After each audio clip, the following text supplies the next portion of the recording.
Hello दोस्तों, स्वागत है आपका हमारे चैनल MKK Study 95 में एक नए वीडियो के साथ। तो इस वीडियो में हम डिस्कस करेंगे भारत चीन सीमा से संबंधित कुछ महत्वपूर्ण बिंदुओं पर।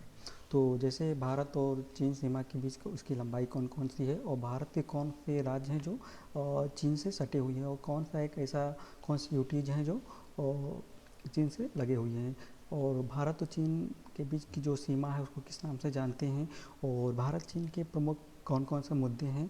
तो इन सभी बिंदुओं पर हम एक एक करके चर्चा करेंगे। तो चलिए हम स्टार्ट करते हैं। जैसे भारत और चीन की जो सीमा है, वो भारत और चीन के बीच की सीमा की जो लंबाई है 3488 किलोमीटर है। और भारत के 4 ऐसे राज्य हैं जो चीन से सीमा साझा करते हैं। कौन कौन से राज्य हैं जो भारत से और भारत के जो चीन से सीमा साझा करते हैं, जिसमें अरुणाचल प्रदेश है, और उत्तराखंड है, और हिमाचल प्रदेश और सिक्किम है। यानी भारत के 4 राज्य हैं जो चीन से सीमा साझा करते हैं। कौन कौन से हैं? अरुणाचल प्रदेश है, उत्तराखंड है, हिमाचल प्रदेश है, सिक्किम है। और एक केंद्र शासित प्रदेश है, कौन? लद्दाख एक केंद्र शासित प्रदेश है जो किससे? चीन से अपना सीमा साझा करता है। यानी टोटल मिला के कितने हो गए? टोटल अगर यूटीज को भी जोड़ दिया जाए तो भारत के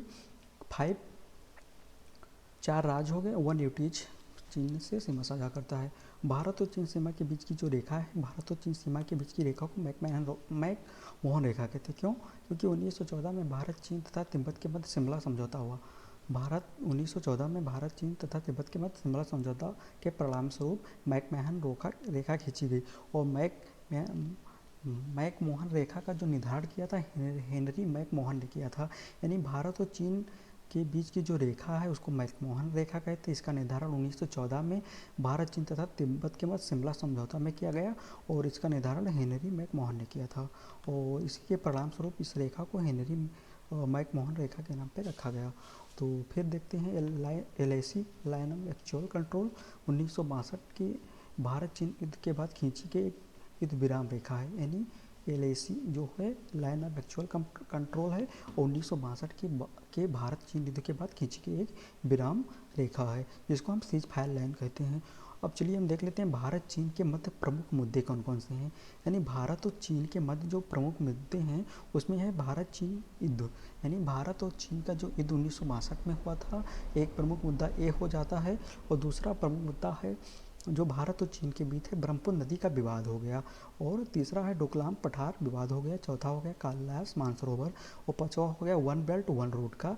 और छठा हो गया गलवान घाटी का। और छठा होगा पैंगोस तासो झील विवाद का। और चौथा हो गया अरुणाचल प्रदेश। तो इन सब मुद्दों को हम एक एक करके चलिए देख लेते हैं कौन कौन से मुद्दे हैं।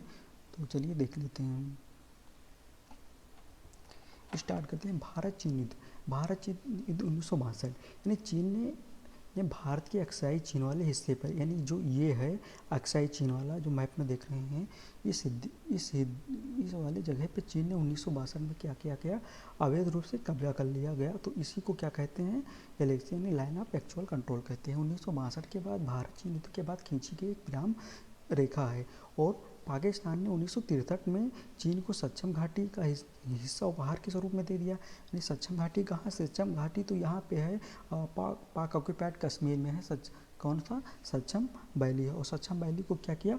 सक्षम वैली को चीन ने और पाकिस्तान ने चीन को गिफ्ट के परिणाम स्वरूप उपहार में दे दिया गया। तो चीन के परिणाम स्वरूप उपहार में दे दिया गया। और जो भारत चीन युद्ध 1962 का एक विवाद है भारत के बीच में अभी भी चलता आ रहा है। दूसरा देख लेते हैं ब्रह्मपुत्र नदी विवाद। यानी चीन ने 4 बड़े बांधों का निर्माण किया है। कहाँ पे? ब्रह्मपुत्र नदी पे। और कौन कौन से बांधों का निर्माण किया है? जियासा और जांगपू और दागू और जिएक्सू, इन 4 बड़े बांधों का निर्माण इन्होंने किया है। और जो इन 4 बड़े बांधों का निर्माण करने से होता क्या है कि भारत पर प्रतिकूल इम्पैक्ट प्रभाव पड़ता है। कैसे इम्पैक्ट प्रभाव पड़ता है उनको हम देख लेते हैं। जैसे इन 4 बांधों के परिणाम स्वरूप भारत पर प्रतिकूल प्रभाव कैसे? जल भराव की खतरा हो जाता है, रिक्स ऑफ वाटर लोबलिंग हो जाती है, और जल की कमी वाटर सिक्रेसिटी हो जाती है, और बिजली की कमी हो जाती है। यानी जो ब्रह्मपुत्र नदी का विवाद है वो भारत पर प्रतिकूल इम्पैक्ट पड़ता है। जैसे जल भराव की खतरा हो जाती है, जल की कमी हो जाती है, और बिजली की कमी हो जाती है। ये हो गया। और हम नेक्स्ट कौन से विवाद देख लें? डोकलाम पठार विवाद। यानी डोकलाम कहाँ पे है? डोकलाम ये देखिए जो कौन सा है? सिलीगुड़ी जो कॉरिडोर है, इन्हीं के मध्य में कहाँ पे है? सिक्किम और भूटान के बीच में। यानी जो डोकलाम है भूटान की चुंबी घाटी में कहाँ पे स्थित है? ये मैप में आप देख रहे हैं कि यहाँ पे डोकलाम है। और डोकलाम ये भारत तिब्बत और भूटान के त्रिकोणीय जंक्शन पर स्थित है और एक नाथुला दर्रा के पास में है। यानी जो डोकलाम पठार है यहीं के पास में क्या है, एक नाथुला दर्रा भी है, जो नाथुला दर्रा सिक्किम में है। और जो डोकलाम पठार है वो ये सिक्किम और भूटान के बीच में डोकलाम पठार है। और जो डोकला है, डोकला कहाँ है, भूटान में है। तो चलिए देख लेते हैं। ये भारत के लिए सामरिक महत्व का स्थान है। क्यों? क्योंकि ये सिलीगुड़ी से मझा 30 किलोमीटर की दूरी पर स्थित है। और विवाद का जो कारण है, चीन द्वारा इस क्षेत्र में सड़क का निर्माण किया जा रहा है। यानी जो डोकलाम वाले क्षेत्र है इसमें क्या कर रहा है, चीन एक रोड बना रहा है। अगर चीन यहाँ पे रोड बना देगा तो क्या होगा, चीन अगर यहाँ पे रोड बना देगा तो इसके जो भारत के जो ईस्ट वाले राज्य हैं, ये ईस्ट वाले राज्य विवादित हो जाएंगे और एक दिन भारत से अलग होने की डिमांड करेंगे, जो भारत के लिए एक बहुत खतरनाक चीज़ साबित हो सकती है। फिर हम देखते हैं कैलाश मानसरोवर। यानी जो कैलाश मानसरोवर है वो कहाँ पे है, तिब्बत उत्तराखंड की सीमा से 100 किलोमीटर पर है। ये कैलाश मानसरोवर का जो है हिंदू, बौद्ध, जैन तथा बौन, इन तीनों का एक एकत्रित धर्म स्थल है। क्यों? बौन तिब्बत का जो धर्म है स्वयं के बौद्ध धर्म से अलग मानते हैं और हिंदुओं में कैलाश पर्वत को पारंपरिक रूप से भगवान शिव के निवास के रूप में मान्यता प्राप्त है और हिंदुओं द्वारा इसे पृथ्वी का केंद्र तथा स्वर्ग की अभिव्यक्ति माना जाता है। यानी जो कैलाश मानसरोवर है, कैलाश मानसरोवर में हिंदू हो गए, बौद्ध हो गए, जैन तथा बौद्ध, इन तीनों चारों धर्मों के लोगों में एक आपसी विवाद है। जो तिब्बत के जो बौद्ध हैं वो मानते हैं कि इसको बौद्ध धर्म से अलग मानते हैं और जो हिंदू हैं इनको क्या कहते हैं, पारंपरिक भगवान शिव के निवास के रूप में मानते हैं। तो ये हो गया जो कैलाश मानसरोवर यात्रा के जो मार्ग हैं, सिक्किम मार्ग हो गया, यहाँ से नाथुला दर्रा के माध्यम से, और काठमांडू मार्ग हो गया, और उत्तराखंड मार्ग हो गया, लिपलोक मार्ग हो गया। यानी जो लिपलोक मार्ग है दर्रा और भारत सबसे छोटा रास्ता हो सकता है कहाँ, तिब्बत जाने के लिए। हम देखते हैं गलवान घाटी। हाल ही में गलवान घाटी भारत और चीन के सैनिकों के बीच एक हिंसक झड़प हुई। यानी जो गलवान घाटी कहाँ पे है, गलवान घाटी ये अक्साई चीन और एलएसी यानी लाइन ऑफ एक्चुअल कंट्रोल के बीच में है, यहीं पे है। कौन सा है, गलवान घाटी। इसकी स्थिति अक्साई चीन और गलवान घाटी के मध्य में है। गलवान नदी का जो स्रोत है अक्साई चीन में मौजूद है और आगे चल के ये भारत की शोक नदी से मिलती है।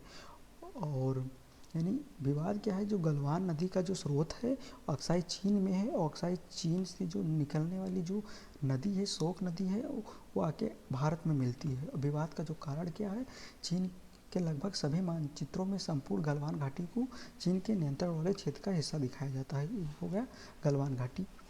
और देखते हैं हम लय का पैंगोंग त्सो।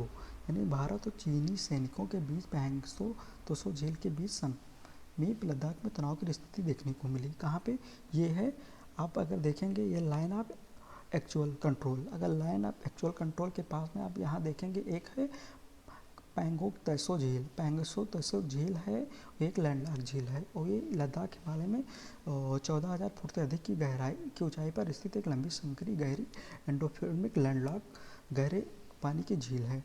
विवाद का जो कारण है क्या है, एलएसी के संबंध में अलग अलग धारणाएं। झील का 45 किलोमीटर क्षेत्र भारत में स्थित है।